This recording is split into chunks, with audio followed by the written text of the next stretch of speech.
Hello everybody, welcome to another speedrun game against Nitrilos. We have the black pieces, he's rated 1650. We're going to try to get a Pirc defense on the board and see what happens. So we've seen Keto, he does not create the ideal pawn center. Instead, he plays in a different way, limiting our bishop's development and giving, not occupying the d4 square, so a little bit different. So let's play c6, help control the center. Get ready for b5 tempo moves. And he castles. You could develop a knight. You could play e5. You could play b5. I'm going to throw in b5 and see what he does. Okay, forced move, he goes back. I'm going to throw in a5, see what he does. Okay, he prevents a4 by playing a4 himself. Attacks my pawn. Do I want to push past? Is this trade good for me? Well, it opens up a lot of stuff. Let's do it. It also deflects the pawn if he takes. So he ignores. I don't want to take. I'm just going to leave that tension. My bishop has another avenue of development. Maybe he wants to play e5 at some point, but we play e5 ourselves. This helps control the d4 square, and he can't push e5. We have a pawn presence. He develops the bishop and creates a pin. It's not a meaningful pin. He can add pressure, and we're not using this knight right now. We always ask the bishop, what are you doing here? And we gladly accept the trade. He goes back, but that no longer can go on this diagonal. Fine. If you kick it, and here, and he goes back here, he could play for f5. That's a thing, but let's get a little more development in first. Bishop here. If he takes, what do we think about that?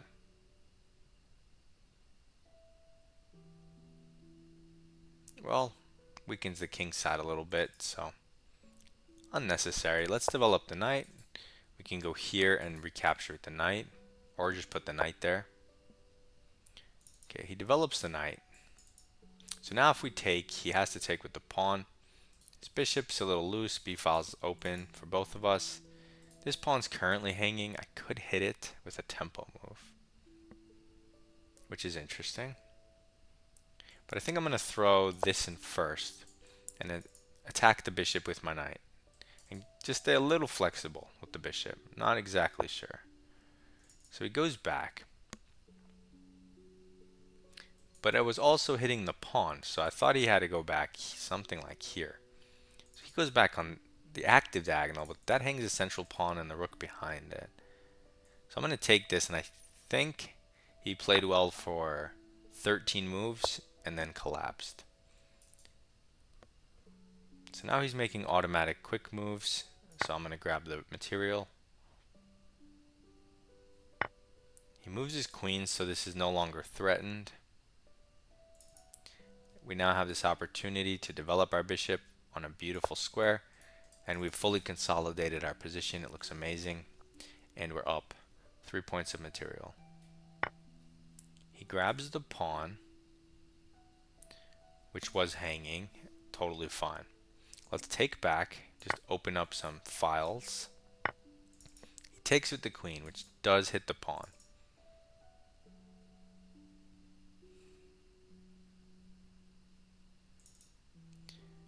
Okay, I don't really care. You could, I guess, take it, but you don't have to. This thing's hanging. I think now I'm going to attack the bishop, just break the pin. I don't see my king ever being attacked, so it's not a real weakness. Okay, he goes there. Now I could take the pawn, hit the bishop, protect this pawn. So by breaking the pin with his g5 move, you have to keep it in mind. It's a resource. We free up our knight and we solve our problems, take material.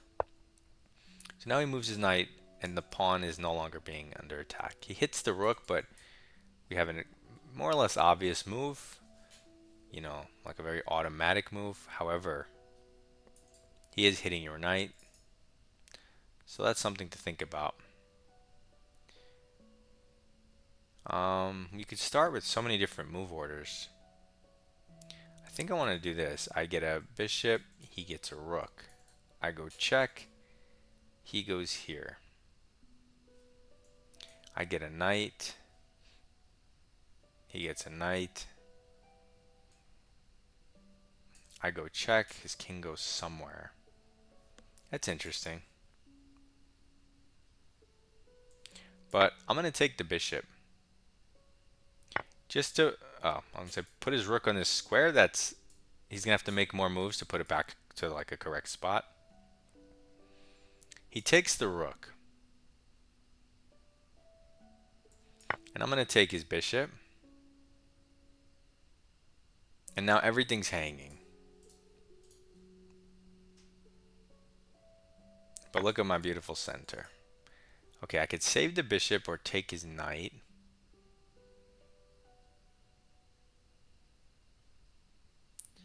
Boom, boom, boom.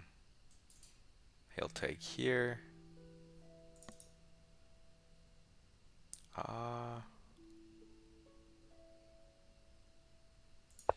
What if I throw in this intermezzo and hit the queen? Just see where it goes. It gives him an extra possibility of messing up.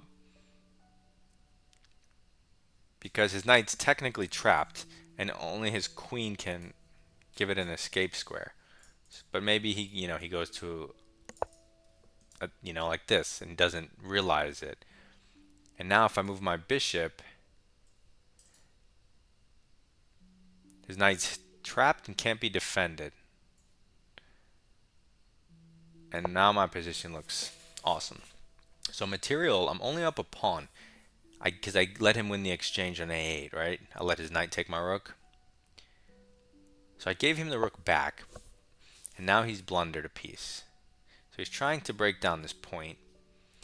And although you could allow it because he's hanging stuff, it might be beneficial to throw this in, just denying the activity of g5 square. And then wherever he moves his knight, we take his knight next. This seems like the proper order. He does get to collapse the pawn chain, but you are up a piece. So let's take it. Again, it was trapped, so maybe you had, more nuanced moves where you could leave it trapped and protect your pawn and take it after, but whatever. Now we're just up a minor piece. We have an extra bishop, the bishop pair. Can't really complain. This pawn is hanging. I don't really care. But since I'm up a piece, I'm going to centralize my queen. It just happens to defend everything. If he trades, it's of course game over. But, this pawn structure is terrible for him. He has no prospects. So he tries to avoid the queen trade, which makes sense. And he'll probably try to baby his pawns little by little. But I have like a dynamic e4, which stops these squares, opens up my bishop. I don't really know how he's going to respond. I'm going to give him this check. He could trade his knight. He does not. He simply moves his king into maybe a mateable square, but not entirely sure. In any case, I am going to put it here and stare at this pawn and this square. He hits my queen, but this is what I want because I think I got the double attack, right? What else? Yeah. Like I'm offering the queen trade and this pawn with check, so he doesn't have a good response. He moves, but that gives me this check. And then I get to pin his knight. And tactically, he should collapse pretty soon. Okay, he defends it. Let's attack it, I guess. He can defend it again. Okay, but that hangs the knight. You see, I told you he would collapse soon. And if he defended it again, you can have gone bishop c4 attacking the queen. Clever move. So, okay, just thinking back on the game, I'm sure you didn't have to give the rook back, but other than that, um, it seemed like a fine game. Let's find out. Ooh, 1 inaccuracy, 13 cent upon, 98%. So they don't hate my sacrifice, although maybe that was my inaccuracy. Let's find out. I'm happy about that as we play a 1650 in this Pirc's defense.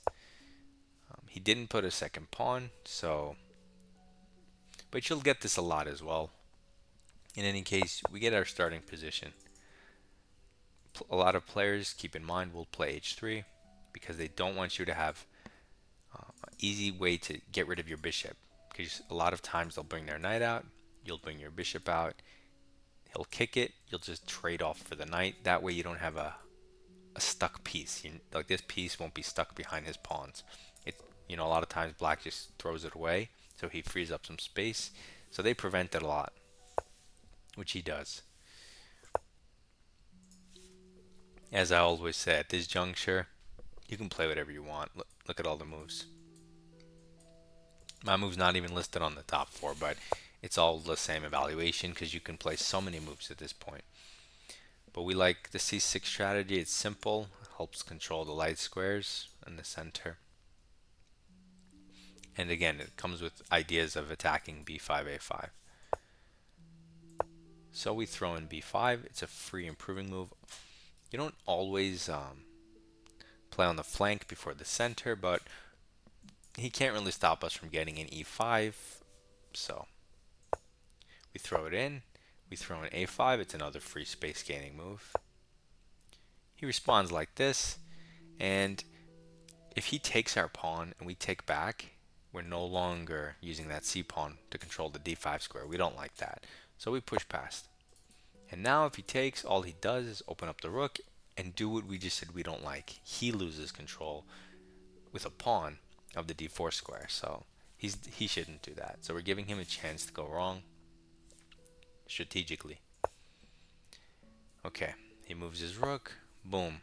This was my one inaccuracy of the game. They're saying they would rather me play c5, which is more harmonious with my fianchettoed bishop and overall pawn structure on the dark squares.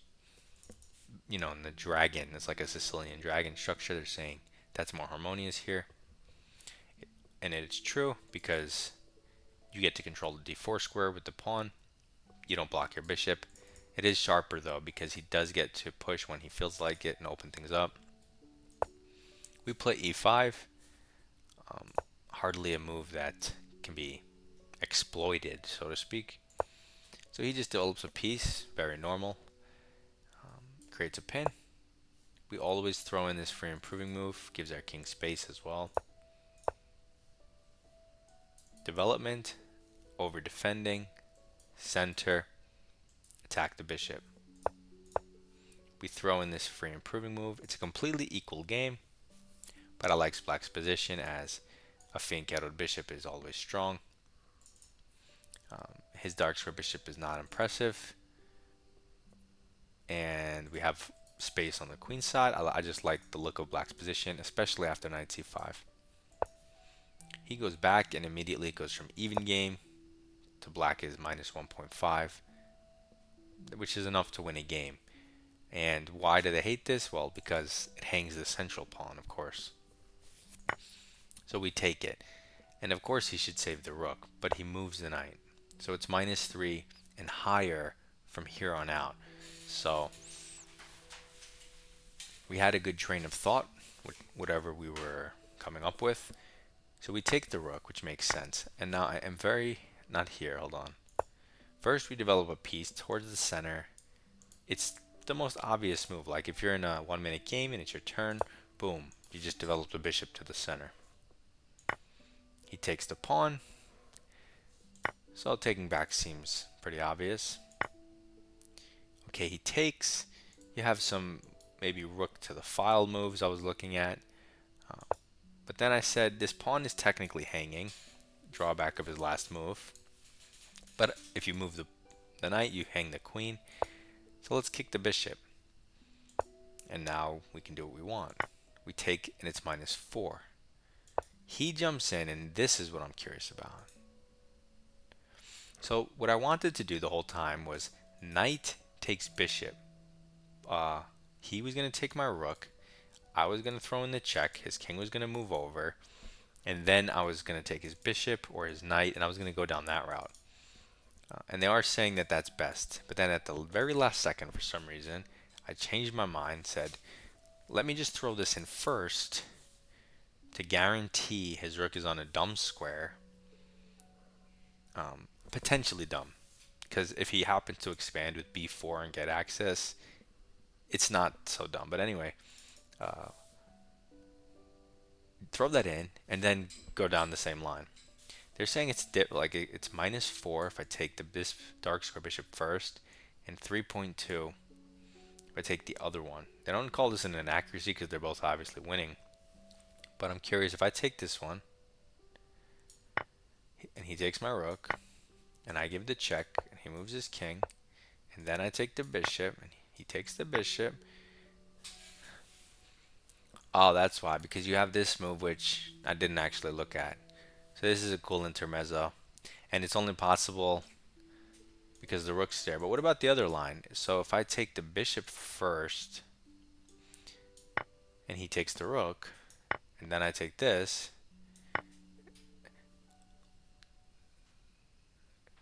okay, they're both the same. So if he takes my knight, forget e4. Okay, so he has this extra option. But if he goes and takes my bishop and I give the check, is this not the same? It is the exact same. Okay, so this is weird. My move is the exact same. He has that extra option, but I mean, none of this actually matters. Okay, so we take the bishop. We're just forcing match trades. But another thing I should investigate is how come these moves are better than saving the rook, right? Like, why not just rook b8? This looks like this is fourth on the list at -2.8. But let's say, why not save the knight? And they're saying, because your knight's hanging, so you're about to lose an entire piece. Oops. But then you say, but isn't he going to hang his knight too? You can take any way you want.